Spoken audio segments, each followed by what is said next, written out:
kita di Bali. Nah, pembangunan nasional tentu memiliki dua sisi konsekuensi, yaitu sisi pencapaian tujuan kemakmuran dan kesejahteraan, dan juga ada dimensi sisi ketidakadilan dalam berbagai bentuk terhadap kelompok-kelompok lemah masyarakat.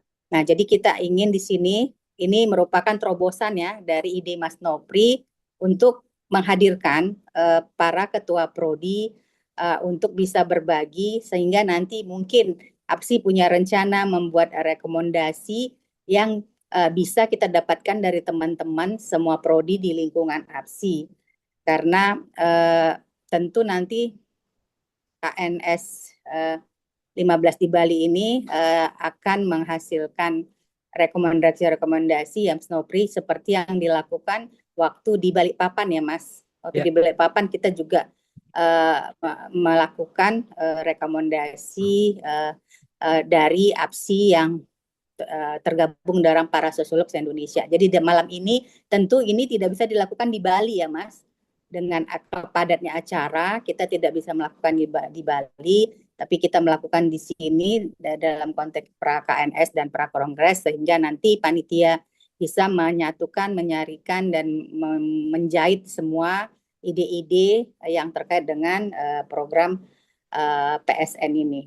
Nah, jadi mungkin saya nggak tahu Tor udah dibagi nggak ya Mas. Intinya setiap program studi yang mengelis di WA Group bisa memberikan masukan-masukan yang tentu nanti Mas secara apa namanya ya, secara rekaman nanti kan bisa ya Mas. Ini kan bisa direkam, notulensi nanti akan dirapikan untuk Mas Nopri. Jadi malam ini ide-ide diskusi bersama ini akan digabung dengan makalah-makalah dan paper-paper serta masukan pencerahan nanti dari speaker dan keynote speaker. Saya sangat mengharapkan diskusi malam ini bisa berjalan lancar, kritis dan bisa memberikan hal-hal yang ide-ide kebaruan dalam rangka transformasi masyarakat di Indonesia dalam kaitannya dengan pembangunan PSN.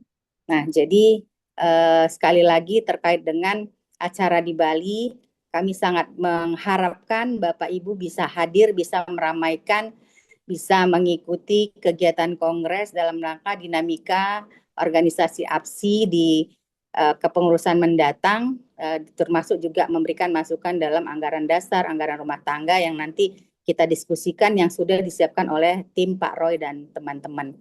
Juga nanti kita akan meluncing insya Allah buku APSI, kemudian buku sejarah APSI, dan insya Allah juga kita akan memberikan penghargaan hadiah dari lomba mahasiswa yang dilaksanakan oleh APSI. Besok itu ada pertemuan ya, ujian ya bagi 10 besar. Besok mahasiswa kita dari berbagai perguruan tinggi itu akan melakukan persentase di depan penjurian dalam beberapa kategori ya. Saya agak sedih tahun ini karena USU nggak masuk finalis 10 besar. Tahun lalu USU menang juara 1. Tahun ini belum, padahal yang mengirim mahasiswa saya cukup banyak gitu. Tapi ya sudah mungkin belum rezeki. Malah UI nih, Mbak Titi, UI UGM ya, yang beberapa yang lalu mungkin nggak berpartisipasi, ini berpartisipasi langsung masuk 10 besar. Jadi kita ya, kita sangat berbangga karena pesertanya 400 orang lebih, jadi sangat kompetitif. Kita harapkan kreativitas, pemikiran adik-adik mahasiswa dalam bentuk video, artikel, apalagi satu lagi, itu akan terus meningkat dan kompetensi ini tentu akan menghasilkan juara-juara yang lebih ya, value-nya lebih tinggi karena saringannya cukup besar. Nah, saya rasa itu Mas Nopri untuk tidak berpanjang lebar. Selamat melakukan diskusi. Saya mohon maaf kalau sinyal saya naik turun, mungkin jadi nanti off kamera juga karena cuaca dan sinyal di Medan sedang tidak bersahabat dengan clear. Baik, terima kasih atas partisipasi semua. Terima kasih buat berapa prodi Mas Nopri? 17 ya? Kalau yang register masih 27. 27. 27. Nah, 27 kali 5 menit 27 kali 5 menit nanti udah jam 10 juga selesai. Tapi gak apa-apa. Demi APSI hebat, kami tunggu semua kehadiran di Kongres dan KNS di Bali. Kami tunggu juga pembayarannya. Mohon maaf, panitia memang agak tegas kali ini karena kami terikat dengan kontrak dengan hotel yang sudah sangat mahal. Jadi seminggu sebelum semua harus lunas. Kalau tidak lunas ya mohon maaf, tidak bisa ikut acara, tidak bisa juga ikut acara terus di hotel lain. Kasihani kami lah, saya udah dari 2019 jadi panitia KNS. Kemudian dari 2022 sampai sekarang kita Mas Nopri, insya Allah ini yang ke-8 kami melaksanakan kegiatan Rembuk Nasional ini, kita jadi panitia. Jadi mohon dibantu kami sehingga nanti acara bisa berjalan lancar dan Kongres berjalan menghasilkan pemimpin APSI periode mendatang, KNS semakin bermutu secara akademik dan APSI juga secara keorganisasian akan dapat konsep-konsep baru untuk APSI bisa lebih berkibar dan hebat ke depan. Demikian, terima kasih. Assalamualaikum warahmatullahi wabarakatuh. Selamat malam. Assalamualaikum warahmatullahi wabarakatuh. Waalaikumsalam warahmatullahi wabarakatuh. Terima kasih Bu Ketum untuk sambutannya dan digarisbawahi tadi untuk segera melunasi untuk pendaftaran ini. Baik, kita langsung ke acara karena waktunya cukup pendek dengan kemungkinan perwakilan dari program studi memberikan pandangan-pandangan terkait pembangunan nasional. Mohon maaf sebentar.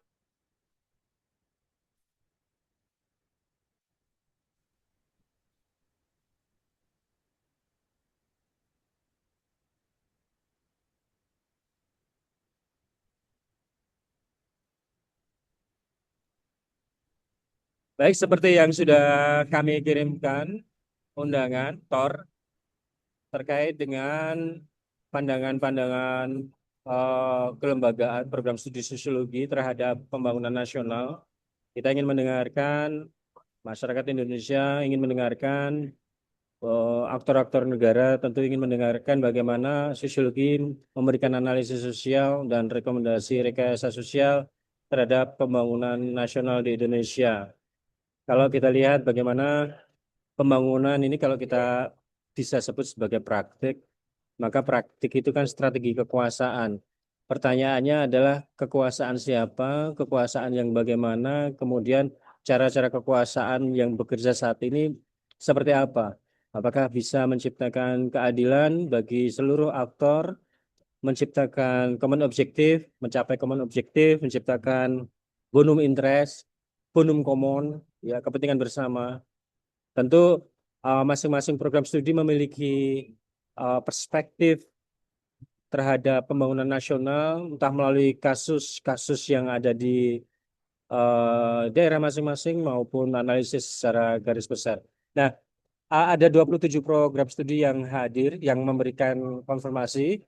Saya tidak akan mengabsen, tapi izinkan saya untuk langsung memohon memberikan panggilan, gitu ya, untuk memberikan presentasi sekitar 5-7 menit. Bisa dalam bentuk analisis sosial saja atau analisis sosial dan rekomendasi rekayasa sosialnya bagaimana. Kalau gitu saya langsung mulai, kita mulai dari saya acak. Program studi sosiologi FISIP UPR apakah hadir?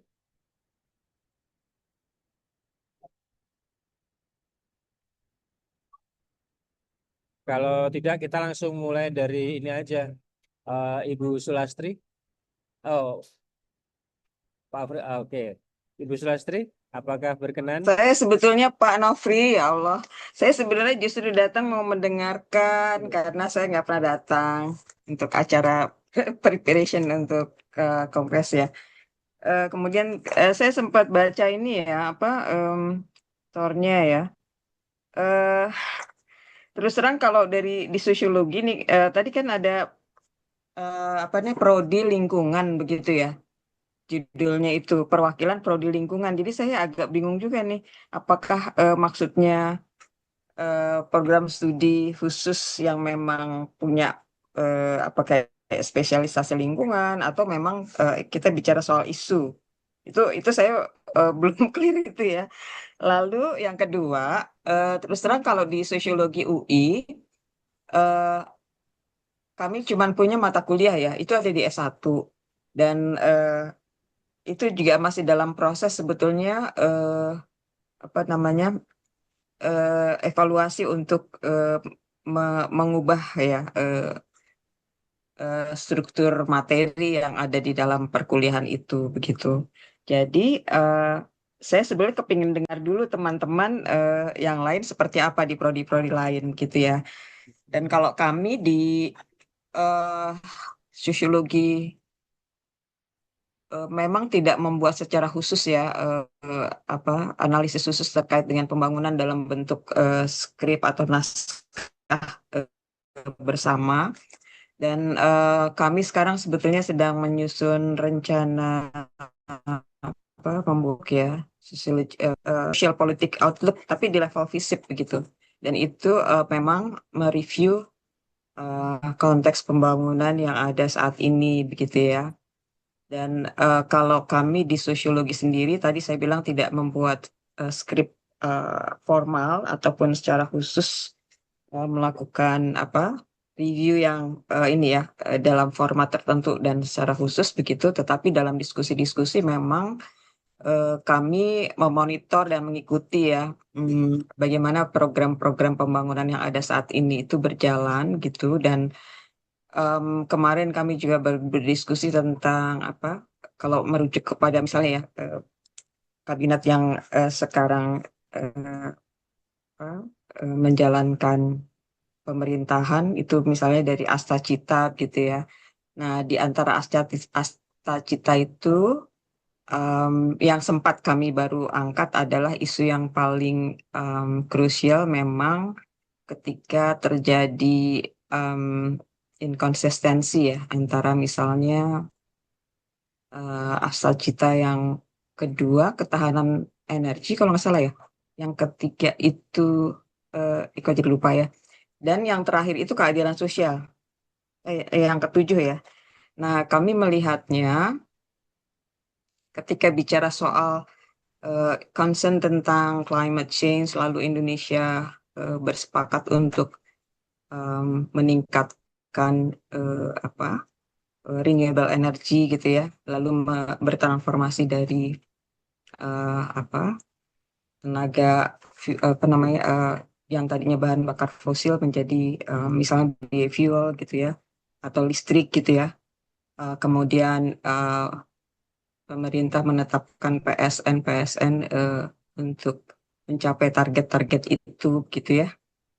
Nah, cuma ketika kita monitor eh, pelaksanaan di lapangan itu kan banyak kontradiksi ya ketika bicara soal how to-nya gitu loh. Sebenarnya mungkin nggak apa-apa kita bicara soal oke renewable energy atau tapi yang terjadi kan apa green grabbing gitu.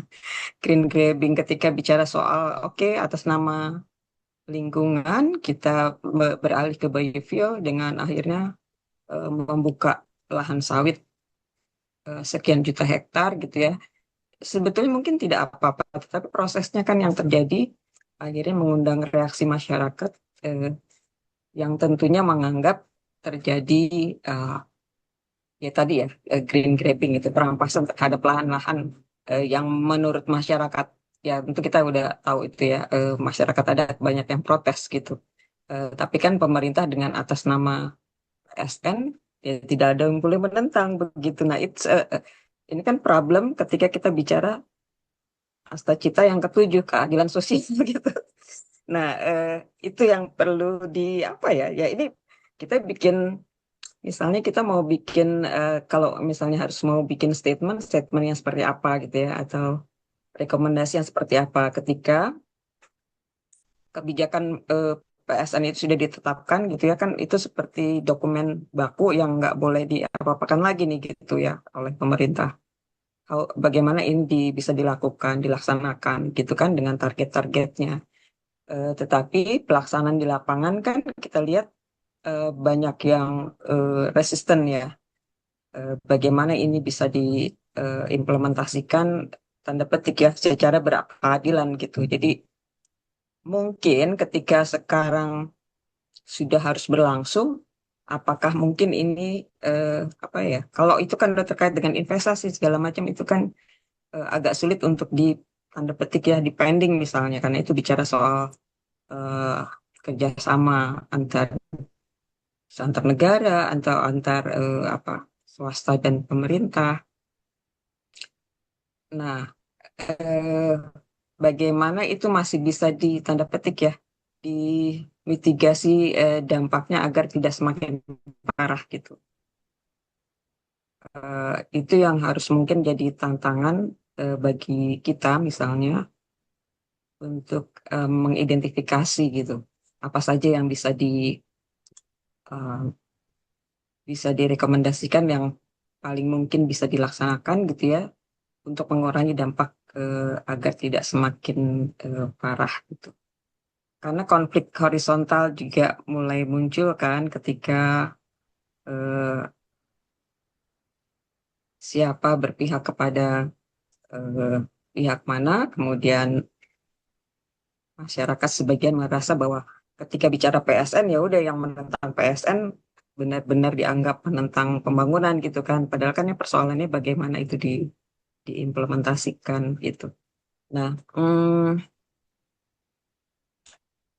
jadi kalau kami berpikir ya kalau setidak-tidaknya di level eh, bawah ya, bagaimana pelaksanaan di bawah itu masih ada yang bisa dimitigasi nggak gitu agar dampaknya tidak terlalu parah ya dilihat dari misalnya siapa yang terdampak gitu ya, bagaimana itu bisa eh, dikurangi ya untuk tidak semakin parah gitu. Em, nah, ketika saya baca di sini ada istilah rekayasa sosial itu juga em, perspektif kita apakah seolah-olah kalau rekayasa kita bisa merekayasa gitu lalu orang harus ikut gitu ya. Nah, ini em, mungkin kan kita harus bicara juga eh, mereka itu siapa gitu ya lalu kita siapa lalu apakah kita punya apa hak ya untuk tanda petik merekayasa gitu.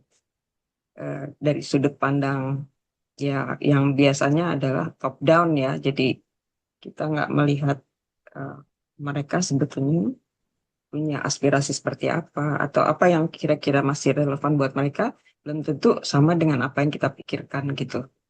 Jadi em, yang mudah-mudahan tidak terlalu apa ya teknokratik gitu ya kalaupun kita memberikan rekomendasi dan seolah-olah orang harus ikut dan seolah-olah apa yang kita sarankan itu memang tepat gitu untuk mereka gitu. Nah, mungkin pendekatannya yang harus kita agak ubah ya. Jadi, em, tapi kan ini sepertinya bertentangan dengan cara kerja yang memang pemerintah yang harus begini dengan target begini. Nah, itu yang sejauh mana itu bisa di apa ya dinegosiasikan ya. Dan kami di kampus juga ini perguruan tinggi bisa nggak ini masih didengarkan suaranya begitu ketika melihat dampak yang sangat eh, ya kalau kita melihat green grabbing itu kan atau ini paradoks gitu ya ketika bicara soal green tapi ekstraktivism gitu ya. Jadi em, maunya menjaga lingkungan dan sustainable tapi didahului dengan perusakan yang masif gitu. Mungkin itu sih ya masih agak pesimis gitu, tapi saya pikir tantangannya gimana membuat apa saran-saran ya untuk mengurangi dampak. Mungkin itu aja kali, Mas. Maaf nih, saya tidak siap sebenarnya. Tidak siap saja sudah sangat memberikan perspektif ya, Sulastri. Saya pikir ada beberapa perspektif yang kuat, perspektif yang kuat tadi terkait misalnya kalau Asta Cita itu dianggap sebagai struktur, namun praktek pembangunannya bertentangan. Artinya praktek pembangunan ini sedang bersandar pada struktur yang mana. Kemudian tadi terakhir saya nggak akan mereview panjang terkait dengan rekayasa sosial. Selama ini memang rekayasa sosial kan pendekatan positivisme ya. Bagaimana dengan pendekatan tradisi ilmu sosial kritis, humanis dan lain sebagainya? Apakah mendukung itu digunakan? Kalau aktor-aktor dalam masyarakat, aktor sipil menciptakan rekayasa sosial, sebenarnya seperti aktor-aktor sipil Pak Dandi Laksono itu sedang melakukan social engineering dalam dalam pendekatan masyarakat sipil ya. Sehingga kita melihat bagaimana ada beberapa respon walaupun mungkin tidak substantif juga gitu. Yang terjadi mungkin malah respon atau reaksioner gitu ya dari agen pemerintah. Baik, terima kasih sekali Bu Sulastri. Saya pikir nanti akan dari kami kan merekam ini, jadi kami coba cari benang merah dan terutama perspektif-perspektif kritis yang disampaikan. Kita langsung ke Barat saja. Ya, Barat, izin Pak Sekjen, silakan, boleh Pak saya? Rizal, ya. Ya, izin.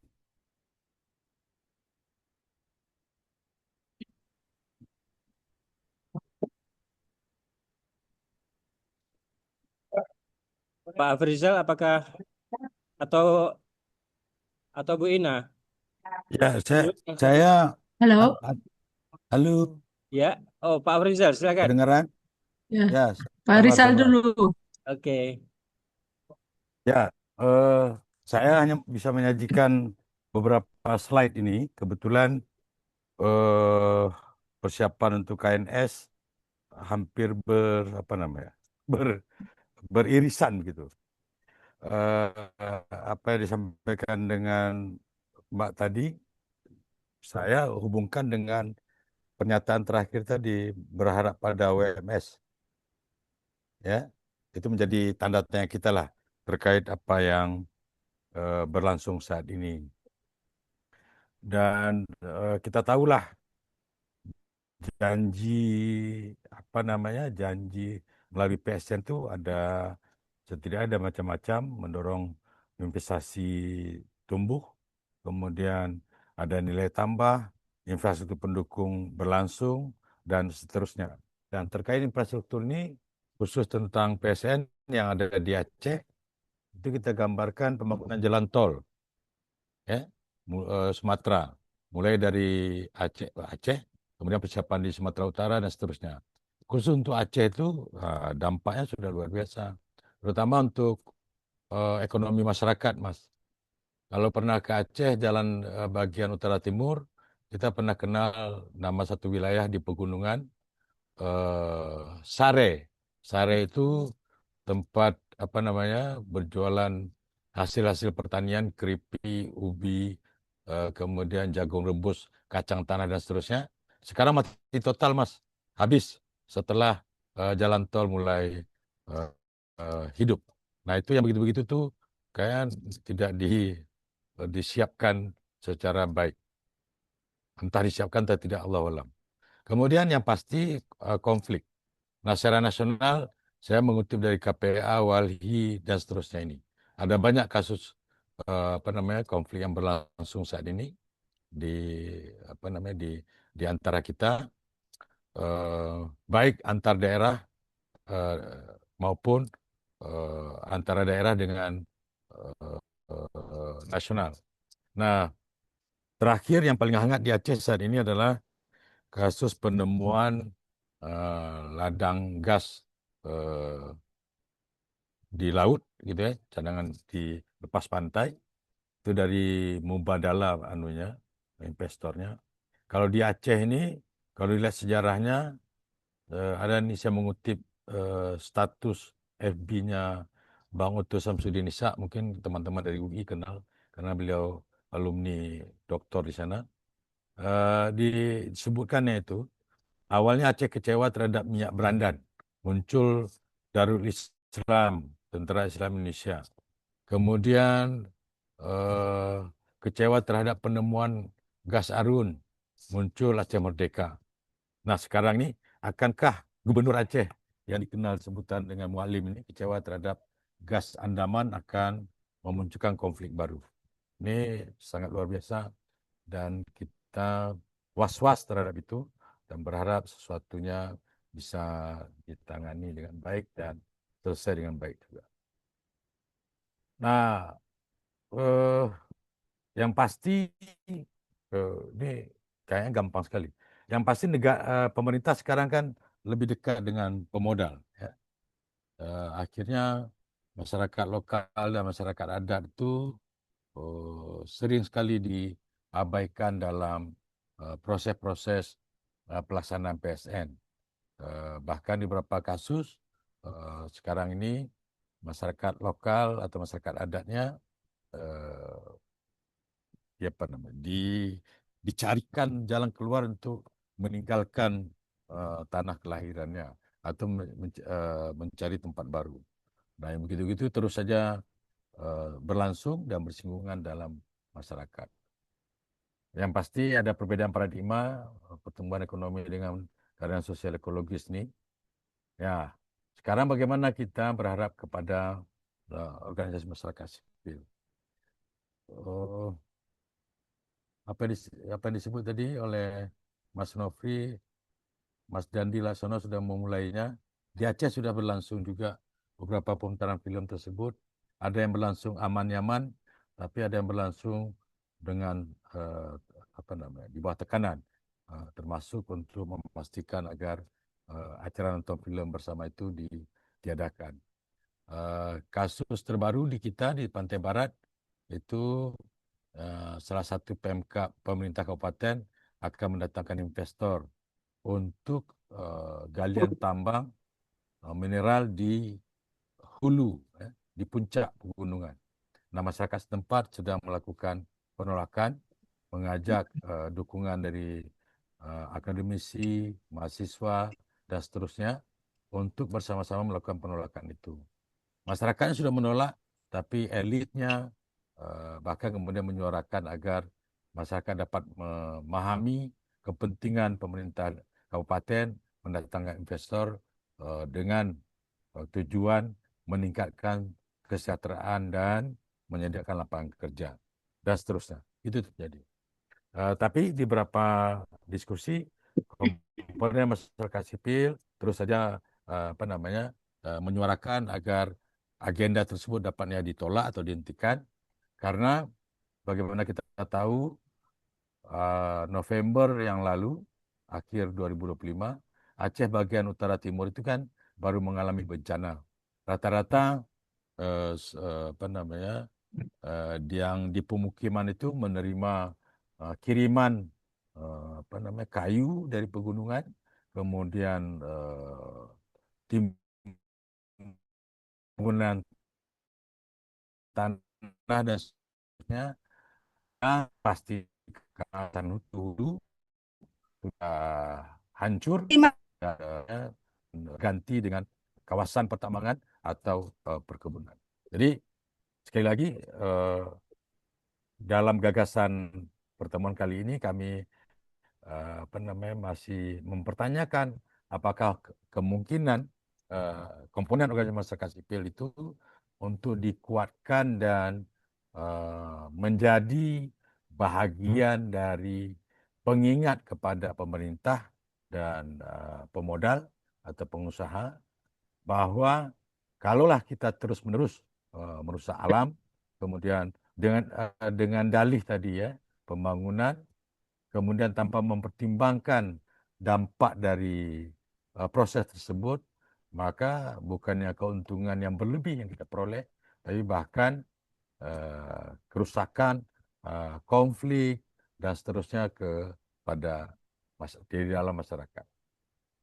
Nah, bagaimana coba melihat definisi baru untuk pembangunan nasional itu? Pertumbuhan ekonomi boleh, kita setuju. Tapi harus diingat, dia harus dipertimbangkan dengan keadilan agraria. Jadi kalaulah ada rencana pembangunan, itu dipastikan bahwa masyarakat adat masyarakat lokal atau masyarakat setempat itu tidak dirugikan, terutama yang berkaitan dengan tanahnya. Berikut adalah keberlanjutan lingkungan. Ini jadi penting. Jangan dengan dalih pembangunan itu maka bencana yang diterima oleh masyarakat. Nah, bagaimana juga partisipasi masyarakatnya bisa terlibat semua. Nah, kalaulah ini dapat dilakukan, tentu tidak mudah ya, karena perlu waktu, perlu kesepakatan baik di tingkat masyarakat maupun tingkat elit. Barulah kita bicara tentang pembangunan nasional yang sesungguhnya. Jadi intervensi melalui pembangunan untuk kesejahteraan itu tidak semata kemudian abai terhadap keadilan, keberlanjutan lingkungan dan demokrasi yang partisipatori. Jadi begitu Mas Nofri, dalam waktu yang singkat ini, Bapak Ibu semua, kami tidak terlalu kuat dengan data lokal, tapi secara umum dalam pelaksanaan PSN ini kita tahu di beberapa wilayah terjadi konflik sosial, baik di antara masyarakat maupun antara masyarakat dengan pemerintah, lokal maupun nasional. Tapi semua seperti Mbak Tri menyampaikan bahwa masyarakat kan tentu tidak terlalu kuat untuk menahan tekanan dari elit ya terhadap proses pembangunan itu sendiri. Demikian yang dapat kami sampaikan lewat yang singkat ini. Mohon maaf atas segala kekurangan, kami kembalikan kepada Mas Nofri.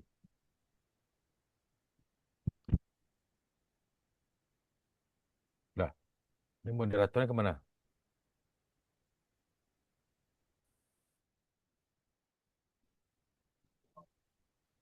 Mantap sekali ini perspektif Pak Afrizal ini.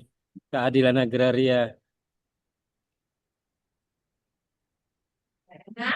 Kalau konflik agraria terjadi di mana-mana dengan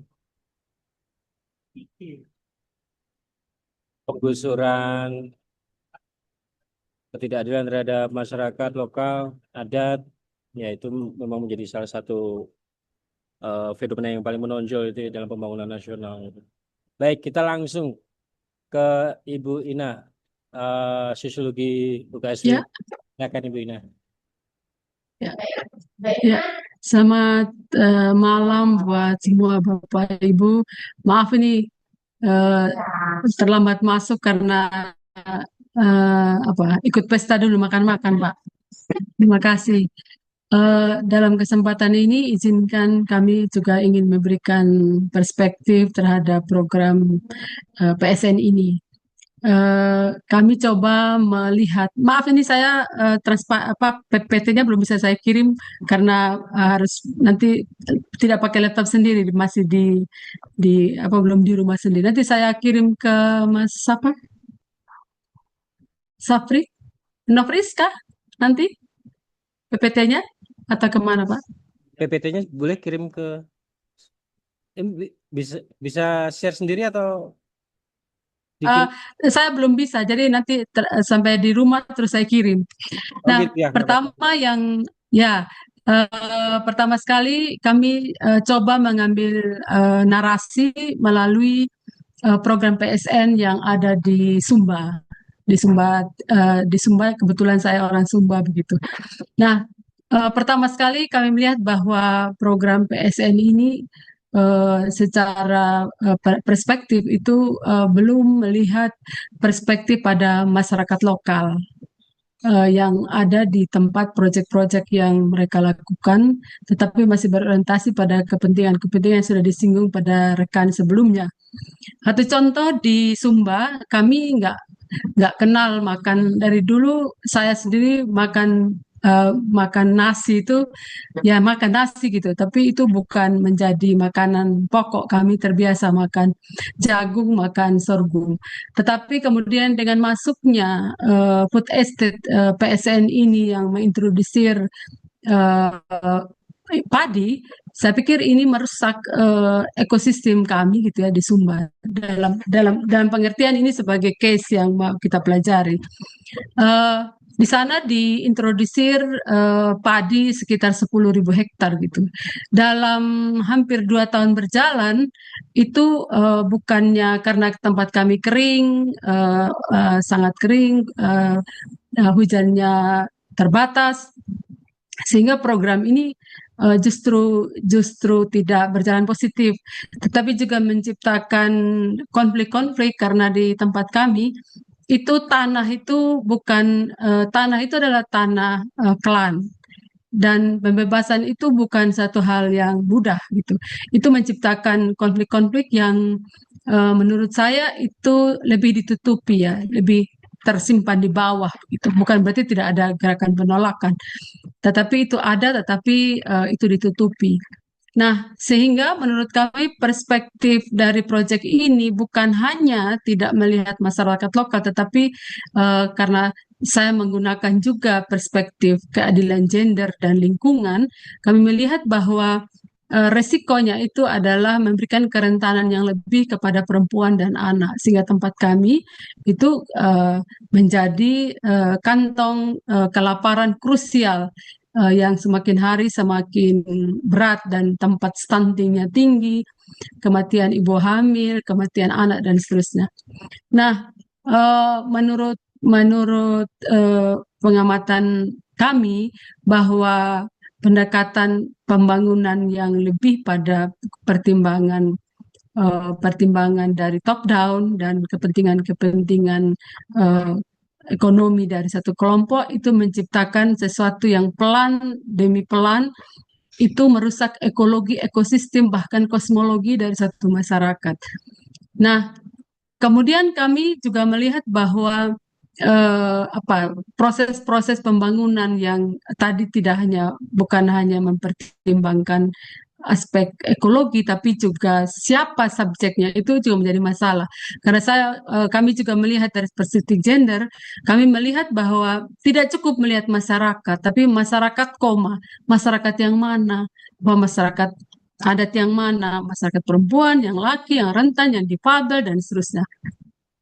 Nah, sehingga menurut kami bahwa masyarakat adat sekarang terutama pasti dalam kondisi yang juga kehilangan hak-hak tanahnya, kemudian kehilangan kearifan-kearifan lokal terkait pangan, terkait karena saya fokus risetnya pada kain tradisional. Mereka juga kehilangan sumber-sumber alam untuk proses pewarnaan, karena sekarang ini tanah-tanah yang kemarin tumbuh tanaman yang untuk kebutuhan mereka membuat tenun itu menjadi nggak ada, sehingga para perempuan ini harus berjalan jauh mencari sumber bahan pewarnaan dan seterusnya. Jadi kalau kita lihat di permukaan, kepentingan-kepentingan yang di atas yang bisa berdialog dengan program PSN dari tingkat nasional, sedangkan masyarakat yang bagian tengah ke bawah itu dalam kondisi rentan. Nah, berangkat dari fakta yang kami temui, kemarin juga kami berdiskusi panjang dengan komunitas di Ambon ya, khususnya di daerah tambang nikel. Kami sudah banyak berdiskusi, dan kami akan membuat diskusi lanjut dengan beberapa komunitas. Dalam waktu dekat akan ada seperti festival seperti festival memelihara kampung dalam pengertian di Ambon. Itu juga sudah komunitas di sana sudah banyak bercerita tentang penyakit, tentang yang kemarin yang nggak ada, sekarang menjadi ada, kemudian juga terancam pekerjaan dan seterusnya. Itu yang di Ambon, khususnya di Tambang Timah. Nah, kami juga terus melakukan diskusi dengan Papua. Dengan Papua, kami masuknya juga lewat jejaring teman-teman di sosiologi maupun teman-teman di pusat studi gender. Kami akan melihat bagaimana masuknya sawit itu mengancam banyak hal tentang cara-cara tradisional mereka. Sehingga kami berpikir cara kita untuk merespon gerakan dari atas PSN ini yang masif begitu, kami coba masuk melalui gerakan-gerakan misalnya perempuan dan tenun, perempuan dan noken, perempuan dengan pangan-pangan lokal. Tetapi menjadi penting bahwa komunitas-komunitas ini harus kita bangun, organisasi masyarakat lokal ini harus kita bangun dalam satu jaringan yang masif dengan cara mengangkat atau membuat respon balik dengan apa yang menjadi kegiatan yang selama ini yang berbasis pada kearifan-kearifan lokal mereka begitu. Nah, setidaknya yang bisa kita belajar adalah satu di Sumba yang di NTT, kemudian di Ambon dengan nikelnya, kemudian di Papua dengan maksudnya sawit dan seterusnya. Dan kami mulai masih diskusi ini bagaimana masyarakat-masyarakat lokal, masyarakat adat mulai merespon gerakan ini tidak selalu dalam bentuk orang berdemo, tetapi dalam bentuk bagaimana menguatkan jejaring-jejaring di permukaan. Kita mengadakan festival atau apapun namanya, misalnya di Sumba saya membuat sekolah tenun, membuat festival tenun dan sebagainya. Tetapi itu cara-cara mengorganisir untuk bisa mengangkat kekuatan-kekuatan lokal dalam merespon masifnya proyek PSN ini gitu. Nah, terakhir kami mau ingin berkontribusi terhadap pendekatan seperti ini melalui perspektif sosial dengan tetap titik masuknya kami ingin memperkaya dengan gender equality, social inclusion, and sustainability. Mungkin itu jadi menurut saya begini, pada saat kita juga memberikan masukan, kita mencoba juga memberikan cara merespon yang positif sebagai gerakan masif dari bawah, sehingga masyarakat adat, masyarakat rentan itu menjadi subjek dari apa yang kita mungkin itu dari saya sementara. Nanti kalau ada lagi diskusi berikut kami akan tambahkan. Ini dari Progri Sosiologi Universitas Kristen Satya Wacana. Terima kasih. Terima kasih Bu Ina, mantap sekali. Kemarin bertemu, sekarang makin makin percaya diri untuk makin semangat ya Pak. Ya, selamat Pak. Baik, kita lanjut sekarang ke sosiologi. Kang Didi Syarif, apakah bisa? UIN Sunan Gunung Jati.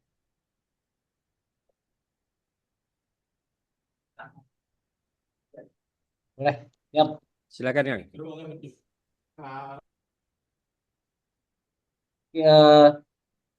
Saya sebenarnya lebih senang mendengarkan terutama teman-teman yang ada di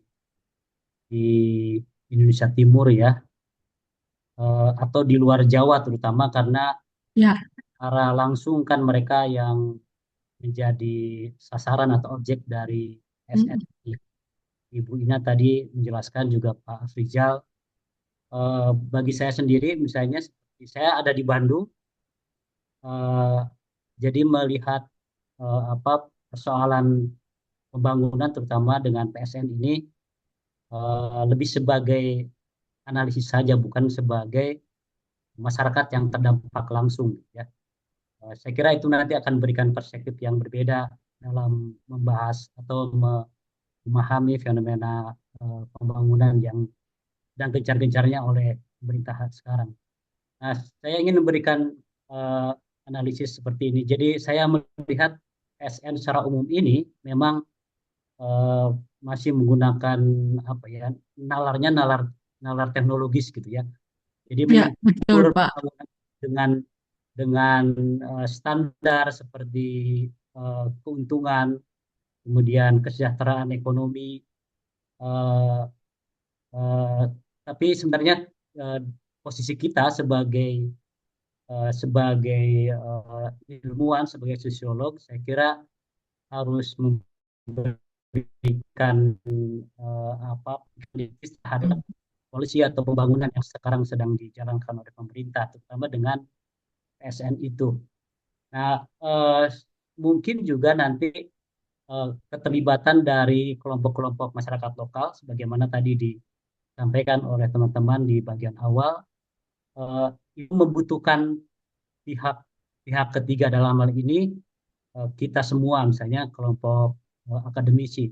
Kalau tadi misalnya Mas Sekjen menjelaskan apa yang dilakukan oleh Mas Dandi dengan film eh, apa namanya festival itu sebenarnya juga adalah bagian dari upaya untuk memberikan apa dialektika kritis terhadap kebijakan pembangunan yang dilakukan oleh pemerintah.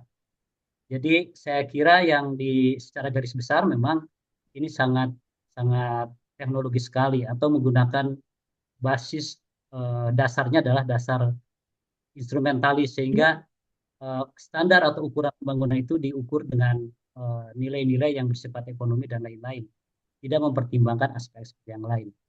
Nah, terakhir mungkin kalau dimintakan untuk memberikan rekomendasi terkait dengan rekayasa sosial, saya kira kalau misalnya menggunakan pendekatan dari critical theory begitu, jadi karena ini relasi negara terhadap masyarakat sangat instrumentalis, saya kira nanti mungkin harus diupayakan terutama oleh kita sebagai civitas akademika untuk mendorong adanya proses rekognisi terhadap masyarakat-masyarakat di mana PSN itu dikerjakan. Jadi misalnya kalau saya misalnya merujuk pada model analisisnya Excel Hornet misalnya ya, yang berusaha untuk mencarikan solusi dari relasi negara dengan masyarakat yang instrumentalis seperti itu. Saya kira nanti kita harus berusaha untuk mendorong proses rekognisi pada kelompok-kelompok yang bersinggungan langsung dengan pembangunan itu sendiri. Misalnya tadi di Sumba atau di Aceh, itu kan masyarakatnya diposisikan sebagai objek dieksploitasi untuk kepentingan pembangunan yang sangat teknologis tadi. Nah, saya kira kalau misalnya nanti kita sebagai ilmuwan, sebagai sosiolog, berperannya adalah bagaimana mendorong ada rekognisi sosial kepada kelompok-kelompok yang terdampak langsung. Nah, kalau secara perspektif teoritisnya kan ada 3 level rekognisi yang nanti bisa diusahakan untuk didorong dari mulai rekognisi yang sifatnya lead atau cinta yang dibangun antara komunitas. Dalam hal ini ada aktor negara dengan aktor masyarakat adat, itu harus dibangun. Kemudian yang kedua nanti juga yang harus diusahakan adalah pada level legal, itu legal formal, di mana misalnya kelompok-kelompok lokal itu harus dicantumkan, harus dilihat sebagai variabel yang ada dalam proses pembangunan tersebut. Jangan sampai dianggap menjadi tidak ada. Kemudian yang ketiga, saya kira nanti mendorong pada bagaimana membangun rekonsiliasi dalam bentuk solidaritas masyarakat, sehingga nanti tidak ada pemisahan antara pemerintah, dia seakan-akan datang ke satu tempat dan menganggap tempat tersebut sebagai wilayah yang kosong. Nah, dengan di level ketiga itu saya kira bukan hanya ada jaminan secara legal formal yang tertulis dalam satu dokumen, tapi juga membangun bagaimana relasi atau solidaritas sosial di antara negara yang hadir dalam satu proyek pembangunan dengan masyarakat sekitar pembangunan itu dilaksanakan. Tapi poinnya sosiolog itu harus merebut peran itu dan menyuarakan apa yang terjadi pada masyarakat terkait dengan pembangunan oleh pemerintah pada akhir-akhir ini. Saya kira itu yang bisa disampaikan. Mudah-mudahan nanti bisa menyampaikan dalam bentuk dokumen lebih lengkap lagi. Terima kasih. Terima kasih Kang Didik Syarif, Izin. Prodi Magister Sosiologi UIN Sunan Gunung Jati. Yang harus di-bold adalah sosiologi harus merebut hak keilmuannya dan perannya ya dalam pembangunan. Selama ini sosiologi cuma cuci-cuci piring terus. Betul. Baik, kita ke Makassar. Atau ada yang sudah siap? Yang lain? Ini kita belum langsung respon, Mas, kita bergilir dulu. ya, Mas, boleh tambah, Mas? Silakan 3 menit, Bu Ina. Ya, oke, saya ambil kesempatan. Mungkin tadi sudah disampaikan oleh Pak Dede, saya setuju, tapi kita juga perlu tambahkan sosiologi sekarang juga harus melihat bahwa sumber daya alam atau ekologi itu juga bagian dari gerakan, karena masyarakat kita tidak bisa dipisah dengan alamnya. Nah, bagi saya kosmologi masyarakat kita terutama di banyak tempat itu terikat dengan sumber daya alam dan kosmologinya. Mungkin itu juga menjadi hal yang perlu kita masukkan sebagai bagian kesatuan yang utuh. Gitu aja, Mas. Terima kasih, Bu Ina. Terima kasih. Baik, kita langsung ke Makassar dulu, ke Sosiolog Muda. Bang Sopian Tamrin dari UNM, 7 menit. Bang Sopian, apakah bisa memberikan pandangannya?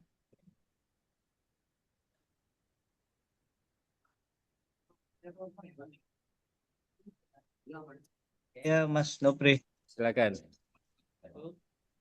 Ya, sekira saya juga tidak menyiapkan apa-apa. Eh, ini baru sekali tiba dari bandara. Hanya kalau mau diminta untuk memberikan pandangan ya, barangkali keresahannya bersumber dari keadaan yang sama, ya, kecemasan yang kita eh, alami akhir-akhir ini tuh sangat beresonansi dengan operasi kekuasaan ya.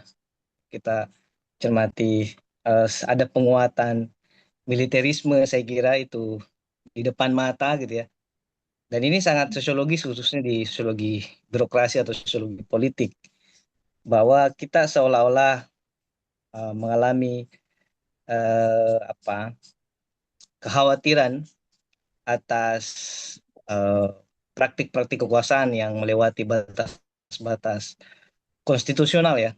Misalkan eh, kalau meminjam istilahnya Foucault, kekuasaan ini gencar melakukan pendisiplinan gitu ya. Bukan hanya pendisiplinan tubuh, tetapi mas pendisiplinan untuk kuasa wacana di kekuasaan gitu. Yang pada eh, menggiring kita juga untuk berkomentar yang kalau kita lihat fakta-faktanya lebih berani lagi kekuasaan secara terang-terangan melakukan persekusi dari berbagai Hmm. kepada berbagai aktor yang secara kritis mengkritik pemerintah gitu ya. Eh, Ruang-ruang diskursif yang intelektual publik itu eh, apa direspon oleh kekuasaan ya pemerintah pada umumnya dengan bahasa yang tidak bersahabat gitu ya. Ada penguatan paranoia anti kritik dari kekuasaan yang kita rasakan, dan yang hemat saya cukup mengkhawatirkan adalah ketakutan yang mengkristal termasuk di kelompok-kelompok intelektual publik. Jadi kita jarang sekali di kampus-kampus yang berani ngomong tentang kritikan terhadap kebijakan pemerintah yang kali kita bisa lihat banyak sekali penyimpangan yang janggal yang tidak perlu membutuhkan logika yang mendalam untuk melihat itu bukan sesuatu yang wajar baik secara moralitas maupun wajar secara konstitusional gitu ya. Misalkan bagaimana seorang seskap misalkan Teddy gitu ya,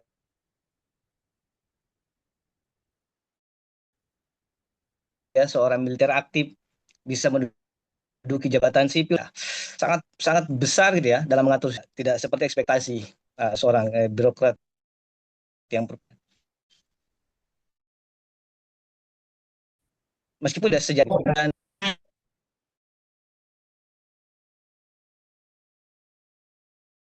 kelompok itu kan juga direspon oleh yang hemat saya tidak tidak berkembang secara apa ya, secara akademis, cara-cara kekuasaan merespon itu kayak tidak maju-maju juga gitu ya. Dan cara kasar Kayak penyiraman itu kayak cara terlalu cenderung memakan memang ya, kelihatan juga pemerintah ini kayak eh, jauh sekali dari apa ya, konsep ideal tentang posisi yang publik kan, kayak tidak ingin dikritik, yang kayak sensitif dengan kritik publik. Dan ini saya kira salah kita bersama. Ditambah lagi beberapa upaya untuk mengakomodir kelompok-kelompok kritis itu dengan apa, menyediakan, memfasilitasi mereka program-program strategis negara. Sekarang yang hangat juga misalkan bagaimana MBG mulai masuk kampus gitu ya. Di Makassar itu ada Unhas. Di UNM kampus kami juga sudah mulai dibahas, diperdebatkan dalam grup kampus bahwa eh, apa sudah mulai disonding-sonding untuk masuk gitu ya. Artinya dia merambah ke ruang-ruang yang memungkinkan punya daya picu resistensi yang kuat gitu ya, dengan diberikan fasilitas-fasilitas tadi supaya kita tidak independen, tidak fokus gitu dan seterusnya. Nah, isu-isu lokal tadi banyak sekali hemat saya, tulisan-tulisan mahasiswa yang dikirim ke lomba kemahasiswaan itu bisa dibilang 70% bahas soal lingkungan. Mereka banyak mengeluhkan tentang bagaimana ekspansi pembangunan strategis nasional itu betul-betul melabrak banyak hal gitu ya, termasuk dampak ekologinya, perubahan ekonominya, ketimpangan yang diciptakan, kekerasan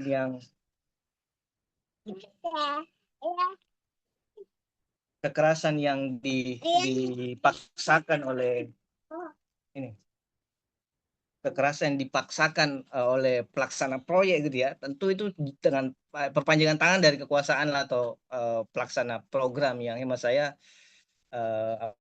apa secara terang-terangan gitu ya. Terakhir mungkin penyempitan demokrasi kita alami gitu ya, dari segala ranah, baik kekerasan senyatanya maupun kekerasan secara simbolik melalui wacana gitu ya.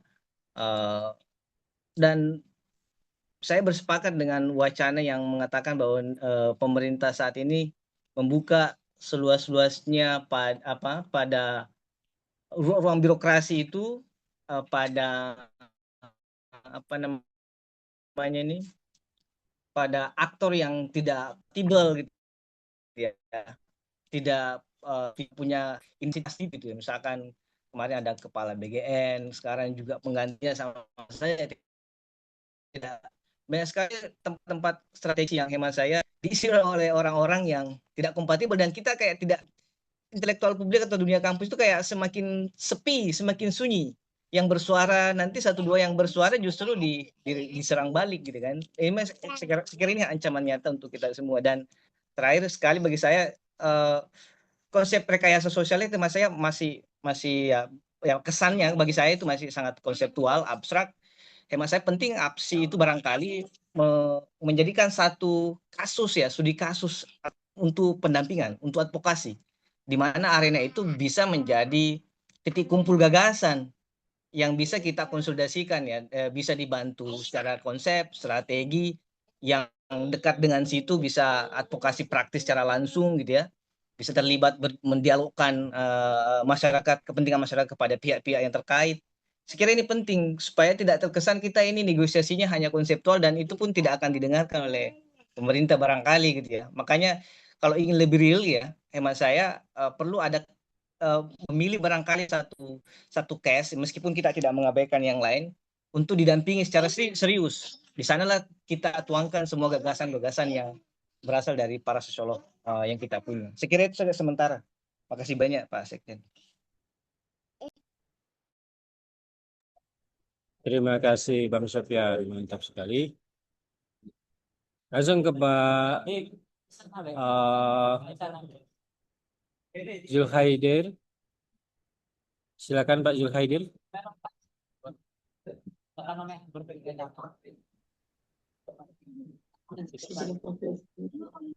Oke, terima kasih. Selamat malam, Mbak Novi. Salam dari Universitas Muhammadiyah Kupang, NTT.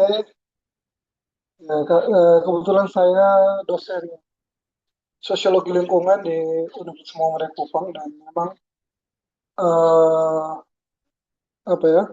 Saya pikir ini tema yang sangat menarik, Mas Nofri.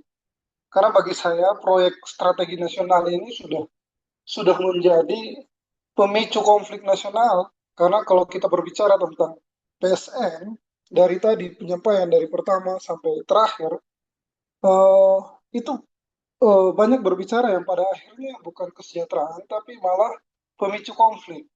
Nah, kalau kita lihat data di KPA contohnya, itu bahkan sudah tercatat 154 konflik dan mencakup lebih dari 103 keluarga. Dan ini eh, saya pikir ini apa ya, konfliknya itu sudah pada titik yang memang eh, ya memang sudah harusnya kita sebagai ilmuwan sosiologi itu menyuarakan ini. Jadi eh, saya berpikir nanti kita betul-betul harus punya bargaining position untuk melakukan kritikan yang rasional terhadap pemerintah dan berani untuk melakukan itu, karena menurut saya ini sudah sampai pada titik yang memang sudah seharusnya ilmuwan-ilmuwan itu bersatu untuk dalam artian melakukan perbaikan. Kita bukan melakukan perlawanan yang tanpa basis data dan lain sebagainya. Nah, eh, kita mulai dari kasus Rempang, kasus IKN, bahkan di NTT ini ada apa namanya, pariwisata premium yang sampai sekarang lebih banyak mendatangkan konflik daripada kesejahteraan.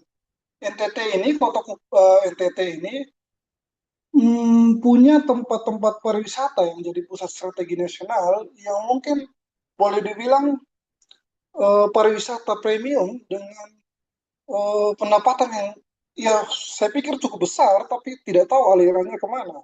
Karena pada akhirnya data kami di NTT itu eh, belum terkena dampak sejahteraannya, belum ada. Karena kami masih masuk dalam 10 besar daerah termiskin. Padahal proyek strategi nasional selalu muncul dari tahun 2020 bahkan 2000. Itu kita sudah tersentuh dengan proyek strategi nasional. Tapi belum ada dampak yang signifikan terhadap eh, kesejahteraan.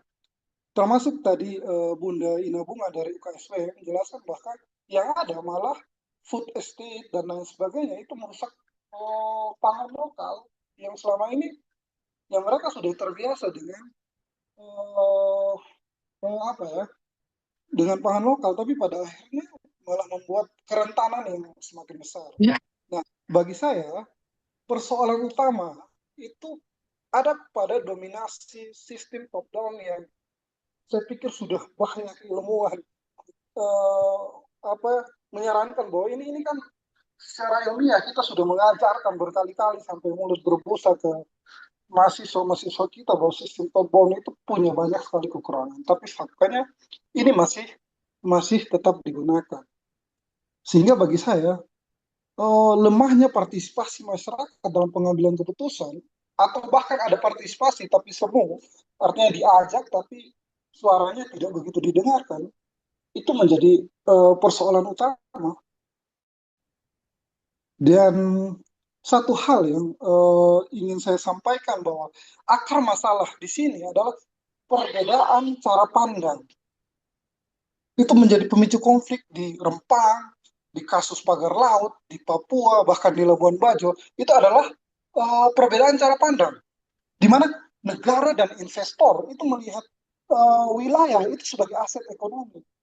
Tapi bagi masyarakat, mereka menganggapnya lebih dari itu. Bukan hanya sekedar ekonomi, tapi ruang hidup, identitas budaya, sumber nafkah, warisan antar generasi. Bahkan saya yakin tadi Ibu Bunda yang sesama NTT, Ibu Ina, jelas bahwa bagi orang NTT itu tanah, lingkungan, apalagi masyarakat Merapu, kami di NTT di ini di masyarakat Timur itu ada penganut hal lain yang masih ada, masyarakat suku Boti itu masih menganggap bahwa alam adalah ibu, dan ini sama, saya pikir di seluruh dunia sama.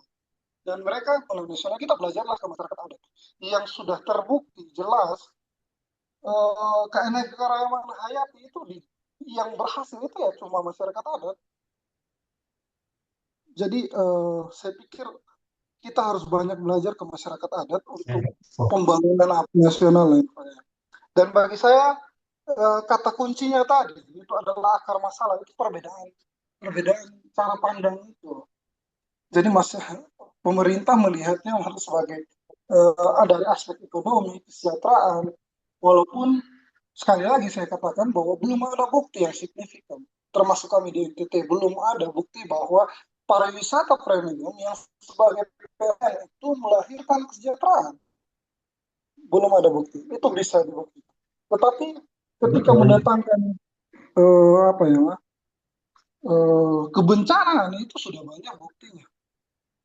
Sehingga kalau dari saya, eh ya saya pikir berikan waktu di yang lain, tapi kita harus berani bersuara soal ini. Kita harus mampu memberikan kritik yang rasional terhadap pemerintah eh, sesuai basis kemauan kita. Dan saya sebagai apa ya, eh, ilmuwan sosiologi juga saya merasa bahwa ya sudah saatnya kita harus ya semoga di KNS ini kita bisa memberikan rekomendasi yang entah tadi pernyataan pertama apakah didengar atau tidak, tapi bagi saya rekomendasi itu tetap harus ada. Mungkin saya secara garis besar itu Mas apa, dan saya sedikit melihat dari penyampaian Mas Sofyan Tamrin tadi bahwa 70% mahasiswa yang membahas isu lingkungan, maka ya inilah saatnya. Mungkin saya kembalikan, Mas.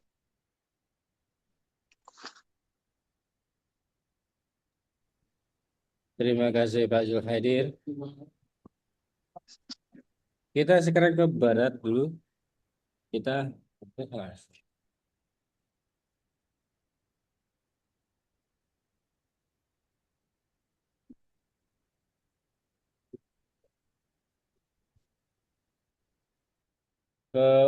ke Umara, ke program studi Umrah, maksud saya, Sosiologi Universitas Maritim Raja Haji. Adakah yang mewakili?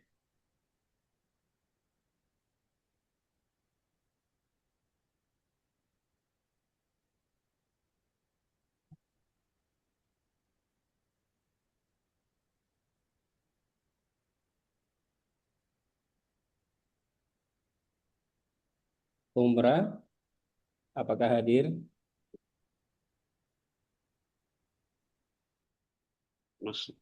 Mas Nopri izin. Silakan, Mas Mario. Izin.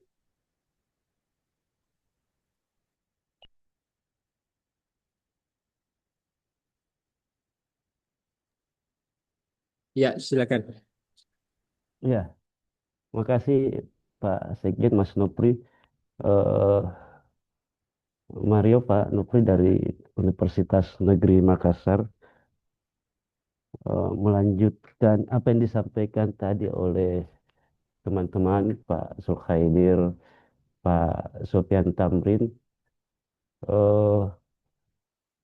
Memang betul apa yang secara realitas apa yang disampaikan oleh teman-teman tadi. Tapi saya hanya sedikit menyinggung mengenai ini.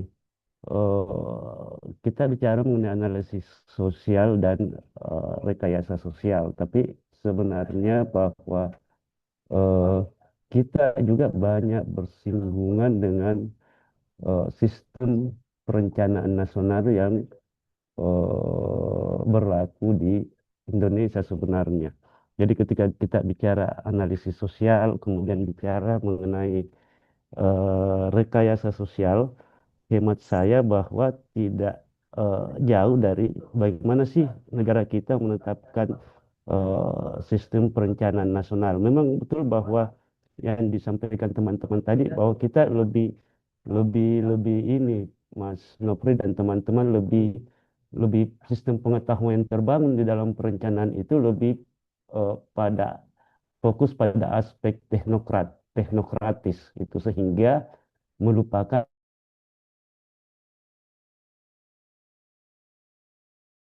sistem perencanaan nasional. Nah, spektrum saya kira bidang ilmu sosiologi atau analisis sosiologi itu berada di dalam spektrum perencanaan sosial tersebut itu.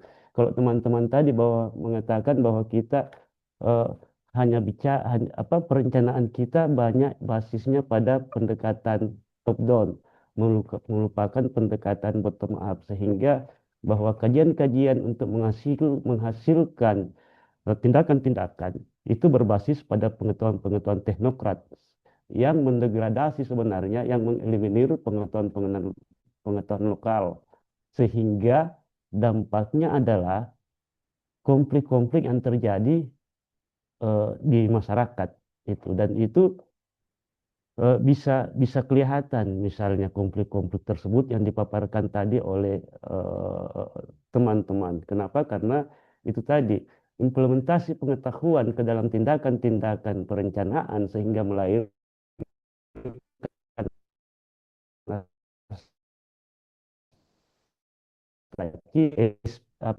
tataran berangkat daripada implementasi pengetahuan ke dalam tindakan berbasis pada pengetahuan-pengetahuan sains, pengetahuan teknokrat, pengetahuan-pengetahuan birokrat yang mengeliminir pengetahuan-pengetahuan lokal seperti itu.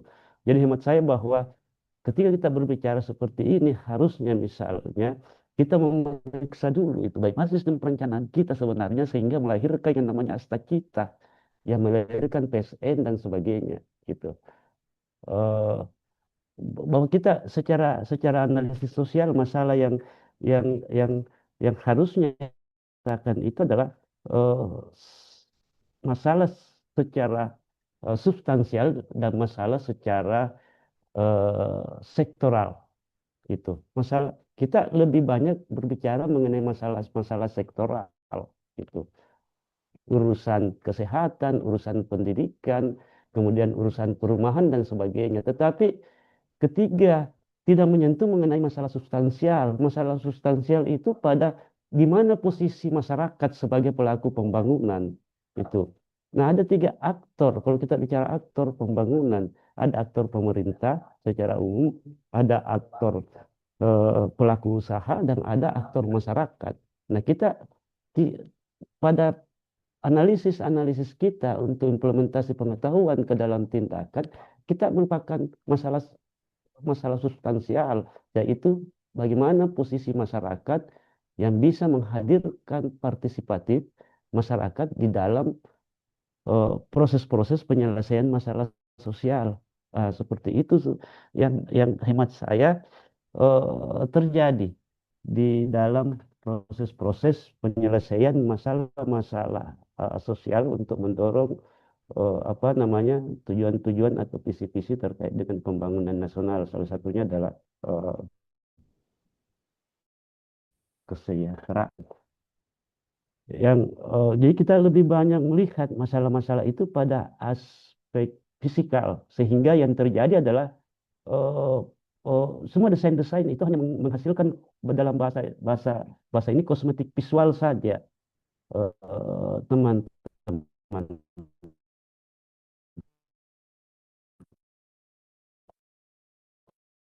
Kosmetik visual saja, visualisasi daripada asta kita sebetulnya, tapi tidak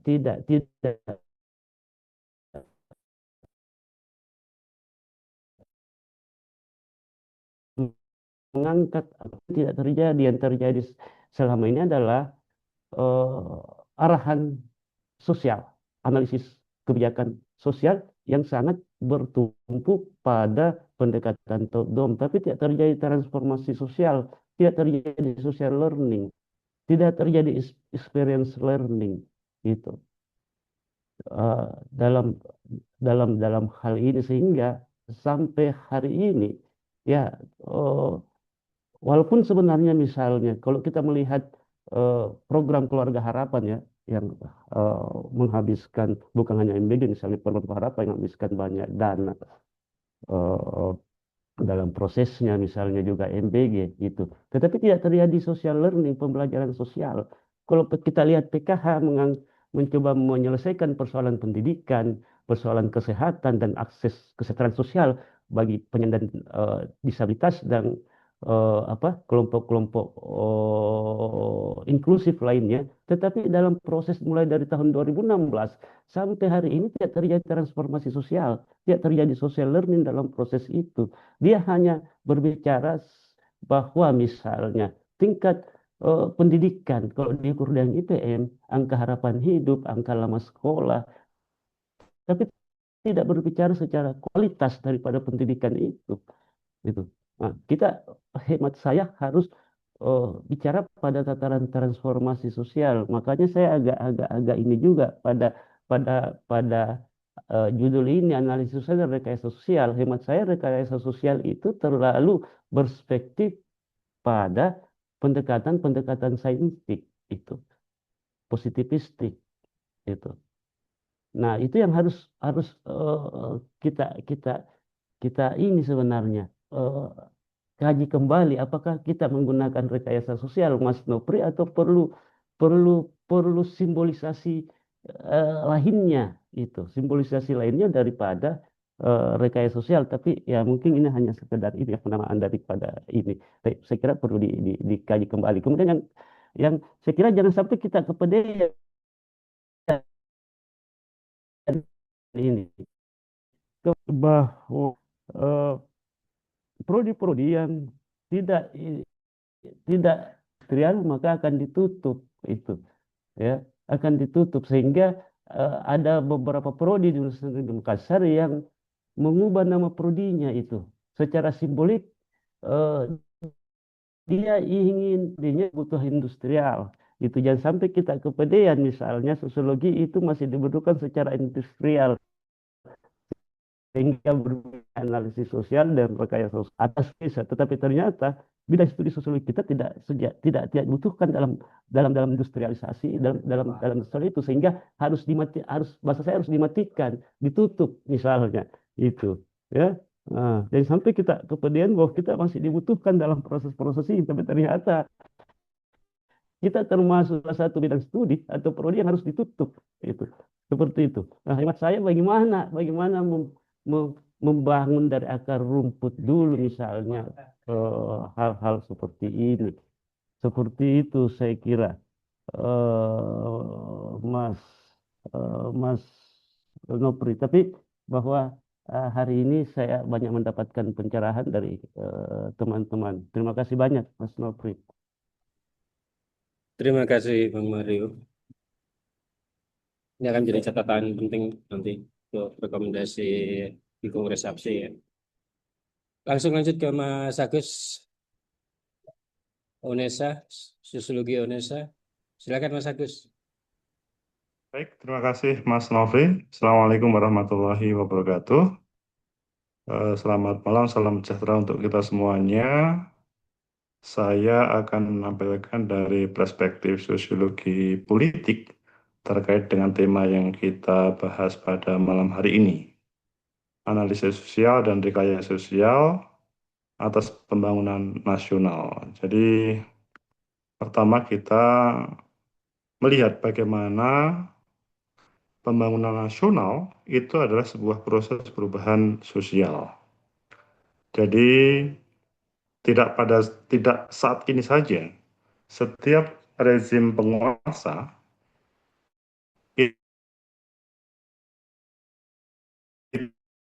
itu selalu muncul tema-tema, istilah-istilah yang dihadirkan untuk kebaikan rezim tersebut. Dalam hal ini seperti itu semua adalah dari proses perubahan sosial. Dan itu tidak cukup pada tema bagaimana membangun perekonomian. Sebetulnya politik, budaya, dan agama secara tidak langsung nyambung. Maksudnya juga ada efek, ada peran juga di dalamnya. Sehingga di sini kita sebagai sosiolog se-Indonesia perlu memberikan analisis sosial yang sangat komprehensif.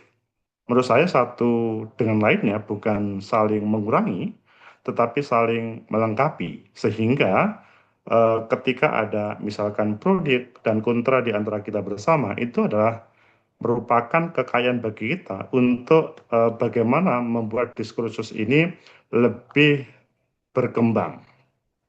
Kemudian kita melihat bahwa bagaimana rezim penguasa, pemerintah itu memetakan terkait dengan yang dikatakan sebagai pembangunan nasional tersebut. Intinya, semua berangkat dari struktur yang ada di negara kita.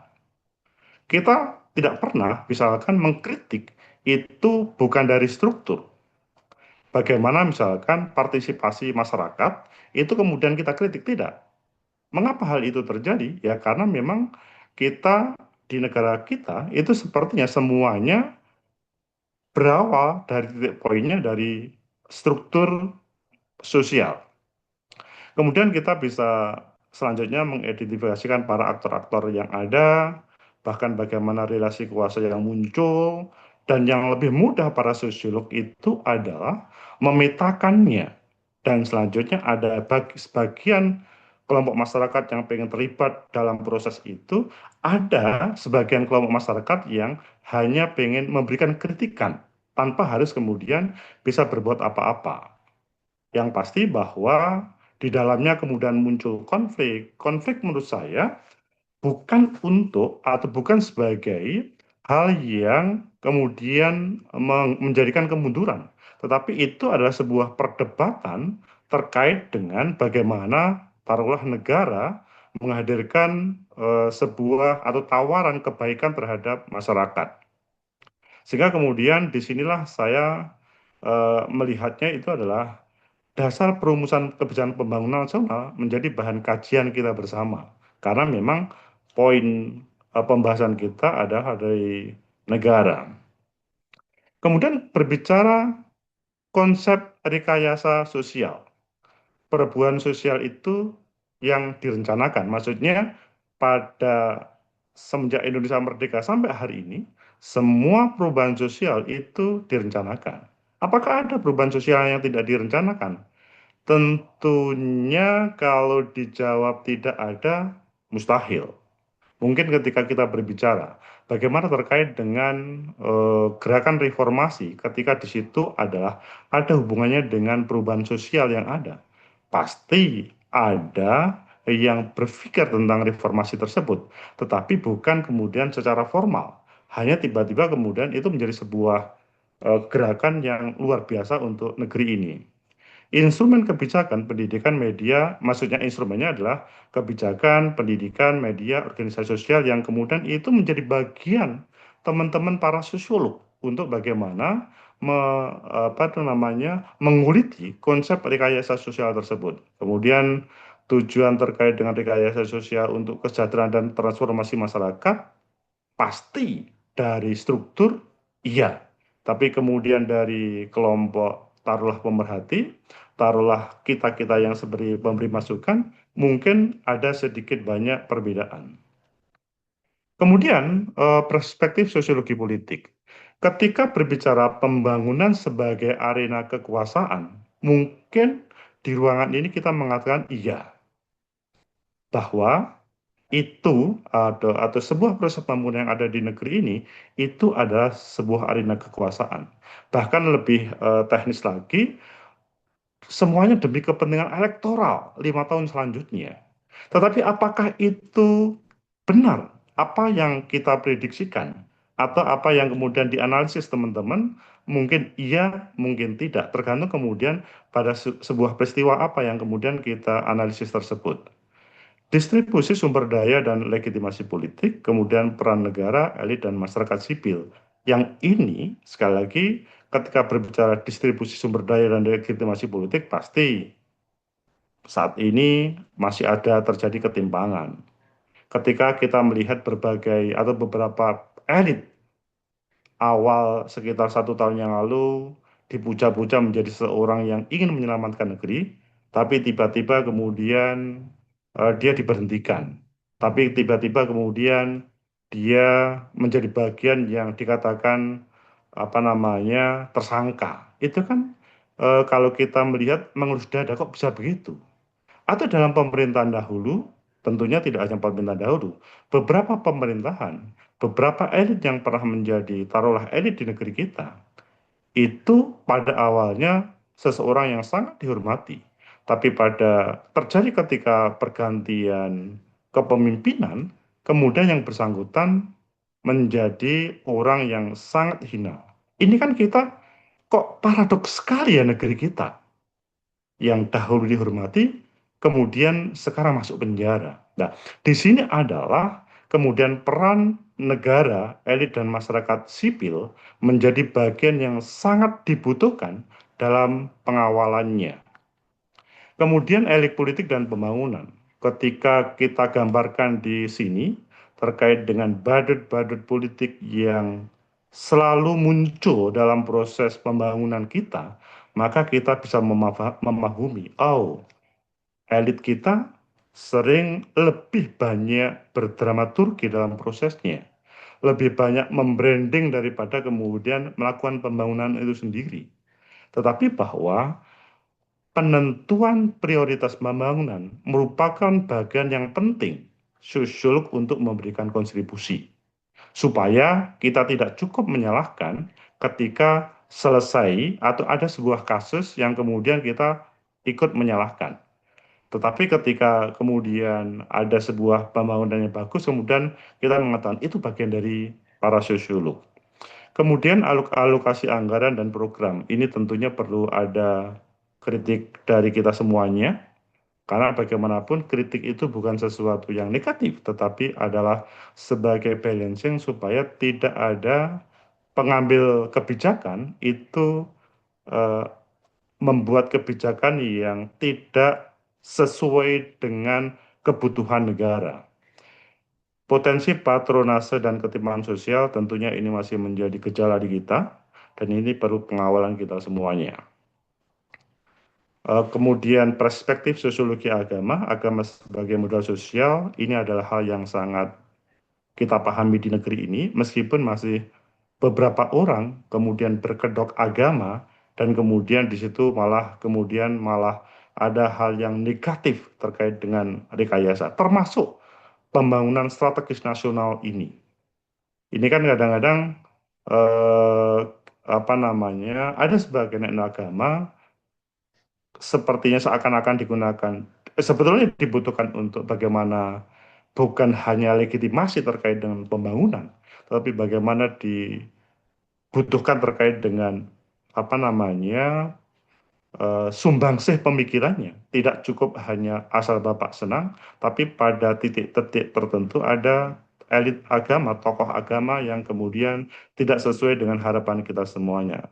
Membangun trust dan solidaritas agama sebagai kekuatan kritik. Yang ini menurut saya perlu dikembangkan. Tidak selanjutnya, bahkan organisasi sosial keagamaan itu menjadi tidak bisa berbuat apa-apa ketika dijadikan bagian di negara kita. Apalagi kemudian kritik beberapa kemarin ketika mereka mendapatkan konsensi tambang, kemudian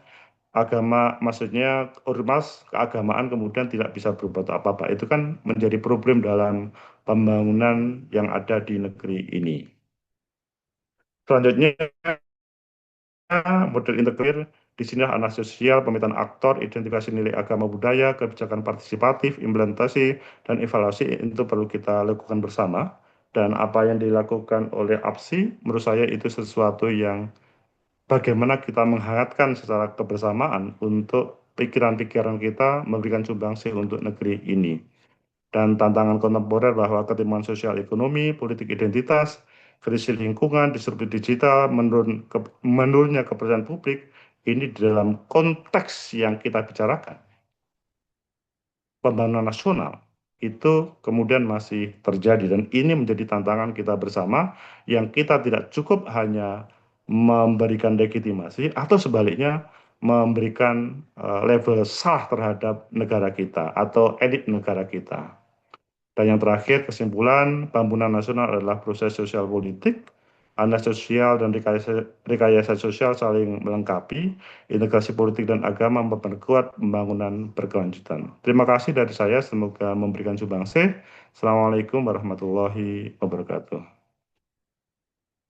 Saya kembalikan kepada Mas Rafli. Terima kasih Mas Agus, mantap sekali. Baik, ini karena waktu kita sudah sangat eh, mendekati malam hari untuk di daerah timur kan sudah pukul 11 atau 12 ya. Jadi mungkin dari semua presentasi perwakilan prodi-prodi sosiologi tadi kita sudah mendapatkan cukup eh, lengkap perspektif ya, perspektif sosiologi terkait dengan pembangunan. Nah, tapi mungkin saya membuka peluang satu perwakilan. Nanti kita bisa lanjutkan di Kongres Bali kalau di perlu Pak mungkin masih ada sesi untuk membahas ini ya di dalam. Bagaimana kalau kita ke UNS?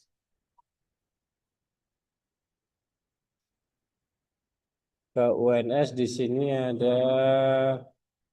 Baik, Pak. Oke, silakan Mbak Justisia. Monggo. Ya, izin saya share screen ya. Silakan. Ya.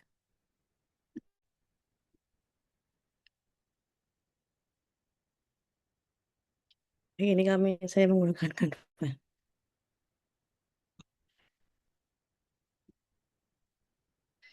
Baik, selamat siang Bapak Ibu sekalian.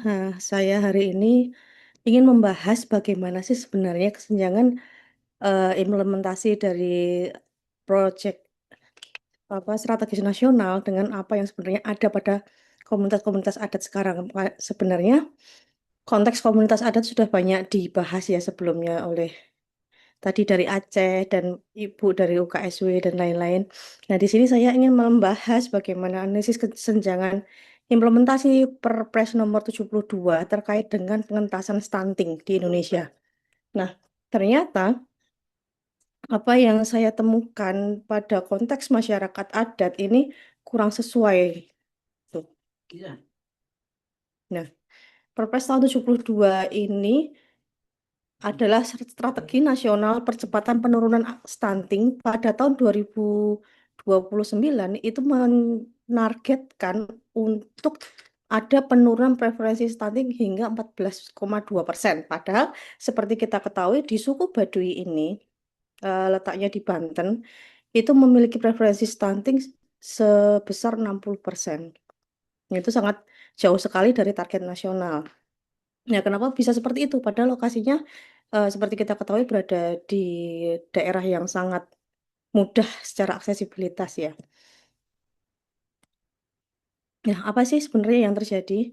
Jadi prevalensi stunting di Baduy seperti yang saya jelaskan tadi, itu akar masalahnya itu terdapat sistem budaya dan pangan lokal yang cukup berbeda dengan cita-cita pemerintah terkait dengan penurunan prevalensi stunting. Terus ketika stunting ini memang cukup baik ya untuk kita kejar supaya mencapai pada angka 14%. Namun pendekatan yang dilakukan itu akan sedikit berbeda.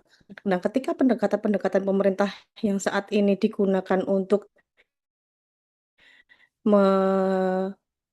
menurunkan preferensi stunting itu dipaksa buang dapat diterima dengan begitu saja. Nah, itu nanti akan berdampak pada produktivitas yang rendah, kualitas sumber daya manusia yang menurun,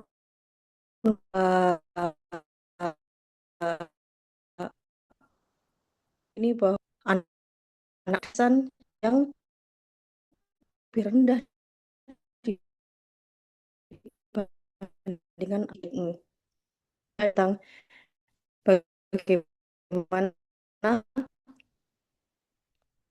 sumber daya manusia kita itu akan meningkat ketika prevalensi budaya. Ada Puun, mari saya percepat.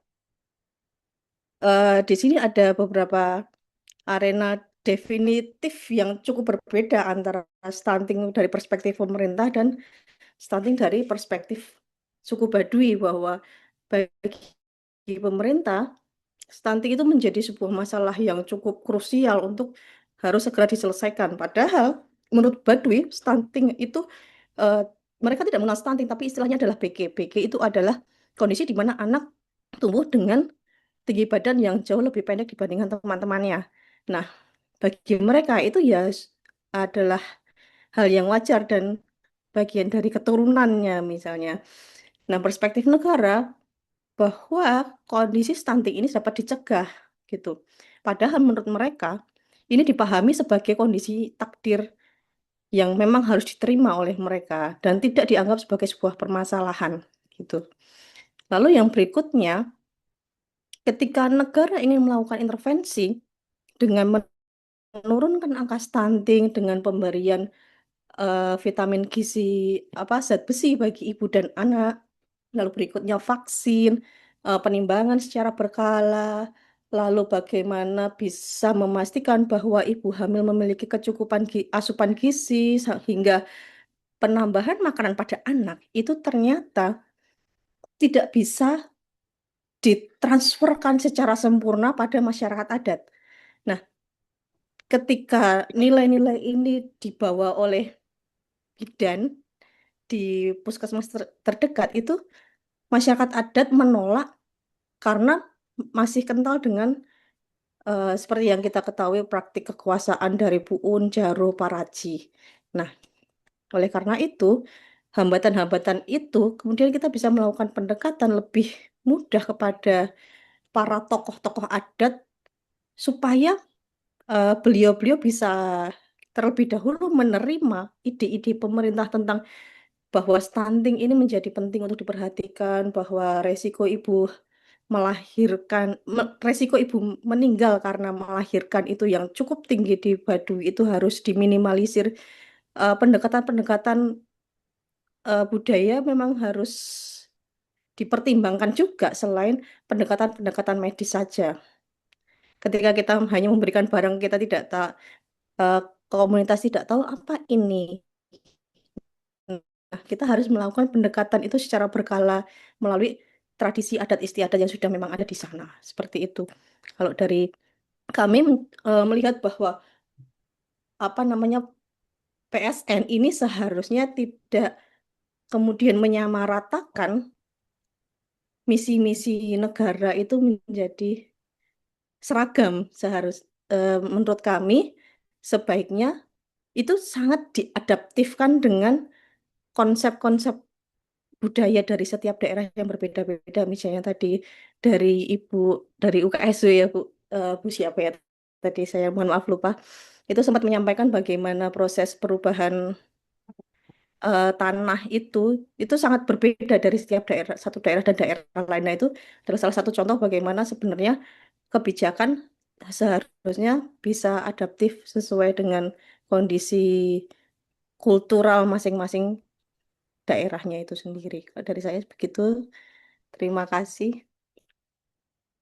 Nah, untuk solusi dan rekayasa sosial itu dari kami itu kembali lagi kita berusaha untuk melakukan pendekatan dari bidan itu ke tokoh-tokoh adat yaitu Puun, Jaro, dan Paraji. Paraji adalah tabib dari masyarakat adat yang memang dipercayai bisa menyembuhkan. Lalu dari Puun dan Jaro itu adalah ketua adatnya. Dan di sana mereka mempercayai bahwa tidak boleh memelihara hewan berkaki 4, tidak boleh menyembelih hewan berkaki 4, lalu boleh menyembelih ayam ketika acara adat saja. Nah, itu artinya bagaimana dengan sumber-sumber protein pada ibu hamil dan anak balita itu bisa terpenuhi. Padahal aturan dari WHO itu menyebutkan setiap kali makan dan ibu hamil setiap kali makan harus ada sumber protein hewani di samping harus ada sumber protein nabati juga. Nah, sumber-sumber protein hewani ini yang selama ini menjadi PR besar bagi masyarakat ada di Baduy sampai saat ini belum bisa terpecahkan karena mereka tidak menerima teknologi. Itu artinya mereka tidak memiliki kulkas. Ketika mereka tidak memiliki kulkas, otomatis ketika mau membeli daging-daging mentah, itu tidak akan bisa tersimpan lama di dalam daerah mereka. Itu harus langsung diolah. Padahal akses dari Baduy dalam hingga keluar Baduy itu sekitar 7 jam. Nah, itu waktu yang cukup lama dan sangat jauh ya. Tidak mungkin kita akan melakukan perjalanan itu setiap hari hanya untuk membeli daging mentah gitu. Nah, upaya-upaya yang sebenarnya ditawarkan itu mengadaptasi misalnya budidaya ikan air tawar lokal, diversifikasi tanaman protein, terus mengkaderisasi warga Baduy sebagai aktor-aktor perubahan, agent of change dari komunitas mereka sendiri. Lalu mencoba untuk melakukan fortifikasi pangan lokal yang bisa kita olah misalnya kita menyebar ayam di sana atau kita bisa melakukan budidaya air tawar lokal itu. Mungkin itu dari UNS Pak Terima Pak kasih. siapa? Matur nuwun Mbak Justisia. Saya Nofri. Pak Nofri Susan. Terima kasih Pak Nofri Susan. Matur nuwun. Ini sangat kaya sekali untuk konteks analisisnya pembangunan persoalan marginalisasi Baduy. Ini akan jadi catatan sangat serius nanti terkait strategi rekayasa sosial. Baik, apakah masih ada program studi yang ingin memberikan presentasi perspektifnya? Yang jelas bahwa berdasarkan pada presentasi ini kami asosiasi juga akan mengirimkan ini ke pemerintah, mau presiden, wakil presiden, semua unsur-unsur kelembagaan dalam bentuk pernyataan yang serius. Tapi nanti puncaknya ada di Kongres, gitu ya. Bisa jadi nanti kita menawarkan agar salah satu proyek pembangunan PSN ini kita cancel dulu, gitu ya. Tetap tunggu. Tolak. Nah, betul setuju tolak gitu. Libatkan sosiolog dulu untuk desain dan mengelolanya baru dilaksanakan lagi gitu. Jadi bukan Ya, malah menggunakan swasta aja. Baik, Bu Ina apakah mau memberikan tambahan? ya, ya. Aku maksud saya sudah saatnya sosiologi bersuara. Udah lama lah gitu. Udah kita banyak sekali teman-teman ini sudah punya banyak sekali case study. Kita perkuat semua studi-studi kita yang dari bawah kita angkat sebagai studi empiris untuk mengkonstruksi ulang tentang rekayasa sosial kita. Saya pikir rekayasa sosial sudah berkembang sangat jauh. Kita tidak terpaku pada rekayasa sosial yang semangatnya positivistik, semangatnya modernisme gitu. Tapi kita menggunakan rekayasa sosial yang sifatnya kritis, adil, berkelanjutan. Jadi saya pikir memang ayo kita sama-sama. Banyak studi kita udah buat, dikompilasi dengan baik, diberi contoh dengan sangat komprehensif, tidak segmented, dan kita bilang ya kita tolak gitu. Kita berani dengan contoh. Kalau kita memang menolak, ya kita juga berani memberi diri untuk perubahan yang kita maksud dengan kita mengembangkan misalnya case-case tadi, lab-lab sosial. Lab kita rubah menjadi living lab sehingga menjadi sumber belajar yang bagus bagi kita semua. Mungkin itu dari saya, Mas Nofri. Terima kasih Bu Ina.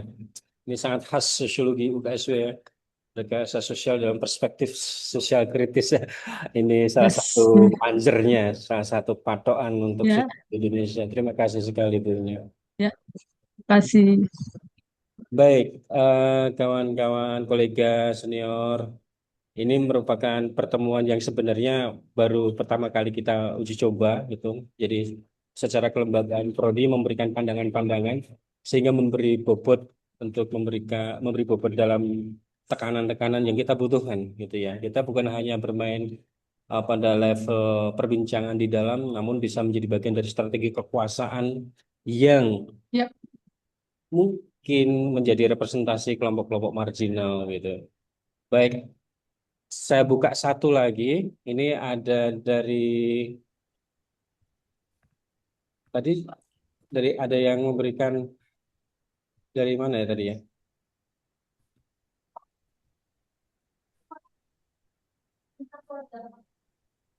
Bentar.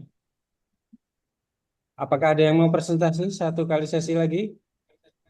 Boleh. Silakan. Bisa saya?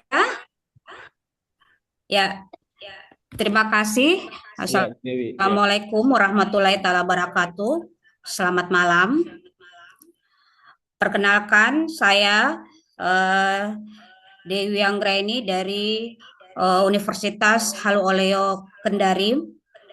Kali ini saya coba akan melihat analisis sosial dan rekayasa sosial dalam kaitannya dengan tradisi Mosehe Wonua pada proyek strategis nasional PSN.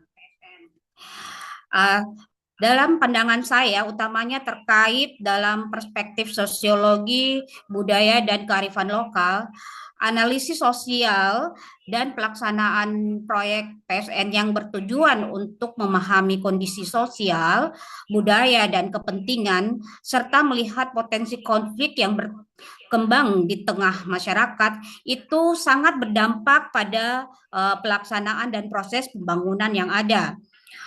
Pada wilayah yang memiliki masyarakat adat yang cukup kuat, seperti yang menjadi kajian saya yang saya lihat pada Kecamatan Rauta, ya pada Kabupaten Konawe, di situ nampak bahwa aspek budaya dan kearifan lokal itu sesungguhnya menjadi satu faktor penting yang harus diperhatikan agar proses pembangunan itu dapat berjalan secara harmonis dan berkelanjutan.